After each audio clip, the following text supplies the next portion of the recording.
Donc la situation dans la région au niveau du Covid-19, où est-ce que nous en sommes? Alors aujourd'hui, au 9 mai, on est à un peu plus de 3000 cas dans la région Pays de la Loire, avec une décrue maintenant qui se confirme sur l'ensemble des départements de notre région. Donc c'est plutôt une situation encourageante, mais je dis bien au 9 mai. Donc évidemment, il faut qu'on puisse voir comment ça se passe dans la durée. Les raisons de cette baisse? Alors les raisons de cette baisse, c'est d'abord évidemment le fait que notre région a été beaucoup moins touchée que d'autres régions françaises de l'Est de la France ou de la région parisienne. Et puis ensuite, évidemment, le confinement qui a été mis en place et qui a limité les relations sociales entre les gens. Donc ça a été la première chose. Évidemment, les capacités aussi hospitalières qui ont été multipliées dans la région et qui n'ont d'ailleurs pas atteint leur capacité, enfin leur saturation, leur taux de saturation et qui a permis d'accueillir les personnes malades dans des conditions correctes. La région a également pris des mesures, bien entendu, pour se battre contre le Covid-19.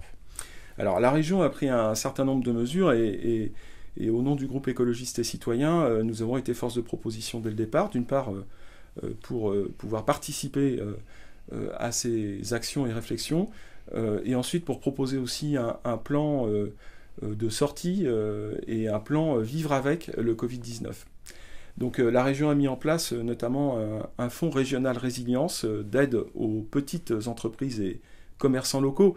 Alors ce sont des avances remboursables. Alors donc évidemment à un moment donné il faudra que ces entreprises remboursent les sommes prêtées par la région et c'est pour ça que nous disons qu'aujourd'hui il faut aller vers des aides directes aux petites entreprises, aux indépendants et aux commerçants, parce que nous savons que ce sont les plus petits qui vont être à la fois les plus exposés aux risques économiques, et en même temps, c'est ceux dont nous avons le plus besoin dans les territoires ruraux, qui sont les territoires les plus fragiles de la région.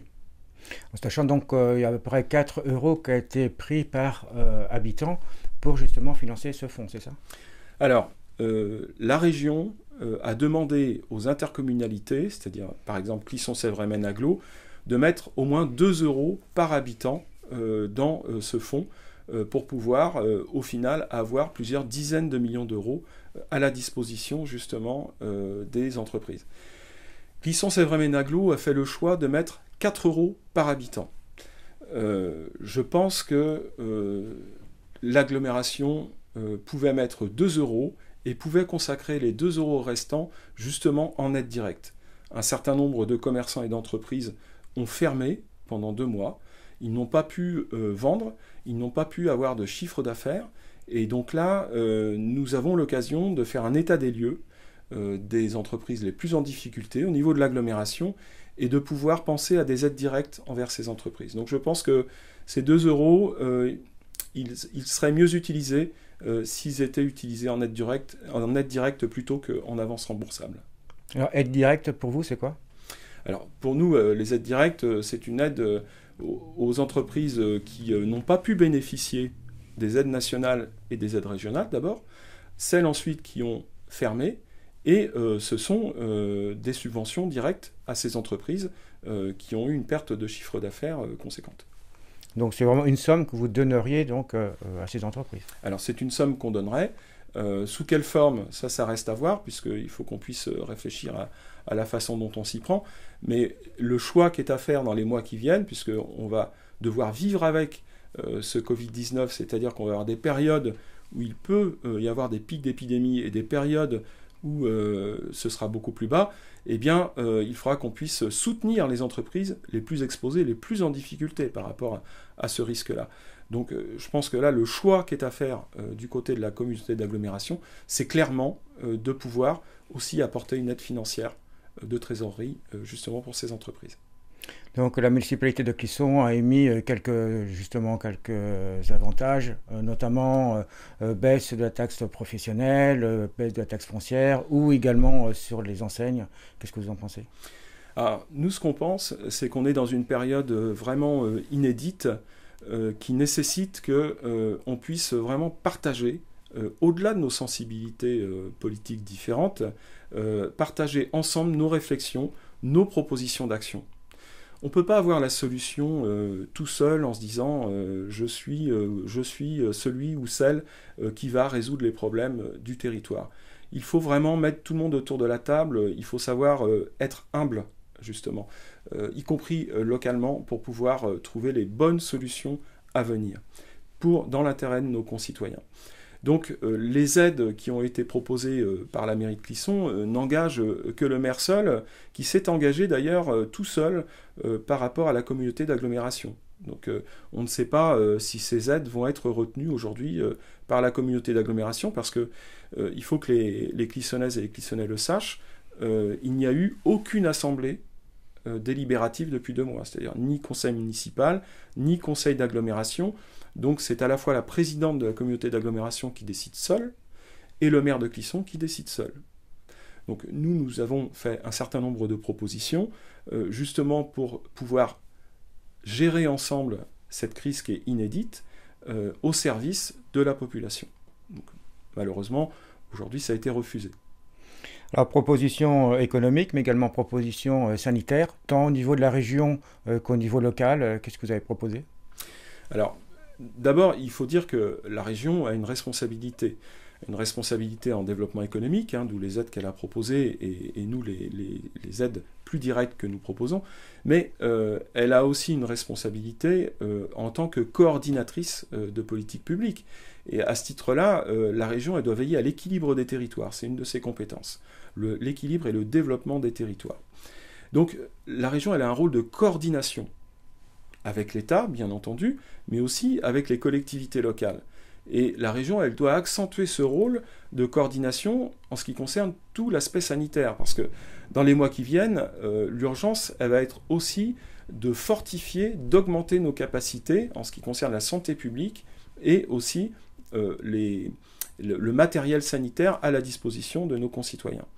Que ce soit bien entendu les masques, et d'ailleurs la région a mis à disposition 1 200 000 masques pour les entreprises locales et les commerçants, puisque des masques chirurgicaux qu'elle avait en réserve, mais aussi les tests, les thermomètres, les fameux thermomètres qui pourraient être mis à disposition notamment des collectivités locales pour les enfants à l'entrée des écoles, c'est un exemple, mais surtout, comment est-ce qu'on pense aussi l'organisation de la vie sociale sur le plan sanitaire dans les mois et les années qui viennent dans la région Pays de la Loire. Donc comment on accompagne les entreprises, comment est-ce qu'on peut aider un commerçant à mettre en place des gestes barrières, des mesures de sécurité dans son entreprise, comment on aide aussi des agriculteurs, des producteurs locaux au-delà du sanitaire à pouvoir relocaliser, produire localement avec une distribution locale aussi en direction des collectivités. D'ailleurs, il y a un certain nombre d'initiatives qui ont été prises ces dernières semaines par des citoyens, par des associations ou également par des groupements dont nous faisons partie sur ce plan-là, des plateformes d'aide directe, de production directe et de distribution directe à la population, de produits alimentaires, de produits de première nécessité. Donc vous voyez, la place de la région, pour nous aujourd'hui, elle est vraiment du côté aussi de la coordination. Et ce qui est important, c'est de faire savoir à nos concitoyens que l'État et la région travaillent main dans la main aujourd'hui au service de l'intérêt général. Et votre but, bien entendu, c'est également d'informer. Alors moi, en tant que conseiller régional clissonnais et de Loire-Atlantique, bien entendu, c'est d'informer sur les actions de la région. Aujourd'hui, ces derniers jours, j'ai passé du temps à préparer la rentrée scolaire du 11 mai et du 14 mai, avec les parents d'élèves, avec un certain nombre de chefs d'établissement pour expliquer les mesures prises par la région pour les transports scolaires, par exemple, mais aussi pour l'organisation des lycées. Donc il faut savoir que pour les lycées, une pré-rentrée est faite pour les agents de la région de façon à préparer bien sûr les établissements en prévision d'une éventuelle rentrée le 2 juin, puisque c'est toujours soumis à un avis du gouvernement fin mai, mais en tout cas, tout est en train d'être préparé aujourd'hui pour pour que les lycéens puissent rentrer le 2 juin en sécurité et déjà anticiper aussi la rentrée de septembre, puisque la vraie rentrée scolaire, maintenant on le sait, ce sera au mois de septembre. Donc les services de la région commencent à réfléchir à ça. Nous y sommes associés, hein, et c'est important que les Clissonnaises et les Clissonnais le sachent. Mais au-delà de l'information, ces 2 derniers mois, j'ai été aussi sur le terrain à aider un certain nombre d'entreprises, d'associations, d'acteurs locaux à pouvoir accéder à ces informations et à pouvoir accéder aussi à un certain nombre d'aides. Quelques exemples, la réouverture des jardineries clissonnaises qui a pu être faite ces dernières semaines, eh bien, ça a été un travail que j'ai pu mener avec la préfecture, avec la région, avec un certain nombre de collectivités locales et de parlementaires également, que je remercie au passage, avec lesquels je travaille quotidiennement. Donc vous voyez, il y a des dossiers comme ça qui ont pu avancer parce que nous avons su aussi partager les informations, c'est-à-dire et partager aussi les intelligences pour pouvoir être mieux au service de la population, quelles que soient nos différences d'opinion. C'est ça le plus important à retenir, c'est que la solidarité que l'on demande à nos concitoyens, ça doit être une solidarité qui est pensée aussi par les élus locaux. Alors beaucoup sont, en restant dans le côté sanitaire, omnibulés par les masques. Alors les masques, bien sûr, c'est important, mais il n'y a pas que, quoi. Alors, bien entendu, vous avez raison, c'est un ensemble de précautions qui est à prendre. Ce qu'il faut comprendre, c'est qu'après cette période très très particulière de confinement où notre pays a été à l'arrêt pendant 2 mois, quasiment à l'arrêt pendant 2 mois, nous allons rentrer dans une période où nous allons vivre avec ce coronavirus, ce Covid-19. Et donc nous allons devoir apprendre à un certain nombre de mesures, de précautions. Alors la distance sociale, elle ne pourra pas s'appliquer à tout le monde, par exemple. Aux plus petits enfants, on sait bien que ce sera très difficile et pourtant ils devront retourner à l'école à un moment donné. Mais c'est aussi, au-delà des gestes barrières, un certain nombre de mesures, de précautions qui devront être prises, qui n'étaient pas prises avant dans un certain nombre d'espaces publics. Et on sait bien qu'un certain nombre d'espaces publics devront reprendre leur activité. Les médiathèques, par exemple, ça va de pair avec les écoles et les lycées. Donc aujourd'hui, on est dans l'attente d'informations sur comment, par exemple, la médiathèque de Clisson va pouvoir rouvrir. Vous savez que c'est un lieu culturel important où il y a beaucoup de monde qui se croise, hein, puisqu'il y a plus de 3800 abonnés. Donc ce sont des informations qu'on attend avec impatience de la part de la ville. Mais au-delà de ça, il y a aussi des lieux, évidemment, de consommation, comme les grandes surfaces, qui sont directement concernés par ces mesures, et pour lesquelles nous devrons être très très attentifs dans les mois qui viennent, pour que la façon dont les gens viennent consommer, viennent aussi se croiser dans ces lieux-là, eh bien, puissent respecter un certain nombre de mesures de sécurité sanitaire. Donc ça, c'est un travail, c'est un chantier que nous avons devant nous. Donc il faut quand même rester serein. Il y a effectivement des gens qui sont contaminés. Au niveau des essais nationaux, c'est à peu près 0,04% des Français. Donc il faut rester quand même optimiste. Alors, évidemment, il faut rester optimiste. Il faut résolument rester optimiste et il faut résolument rester engagé par rapport au risque de reprise de l'épidémie. Donc ce sont les 2 bouts de cette chaîne que nous devons tenir.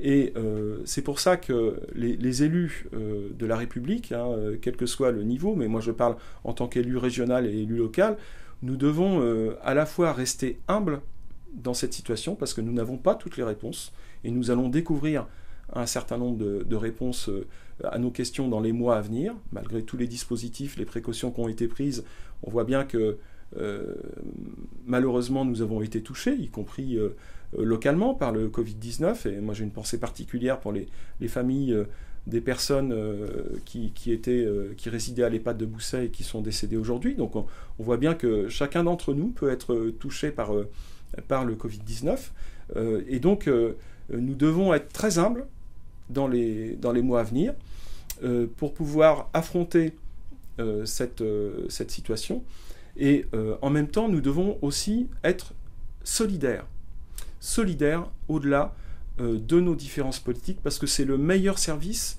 que nous avons à rendre à nos concitoyens pour pouvoir affronter aussi les difficultés économiques et sociales qui nous attendent et qui sont issues aussi de ce confinement et de cette épidémie très très particulière qui est complètement inédite.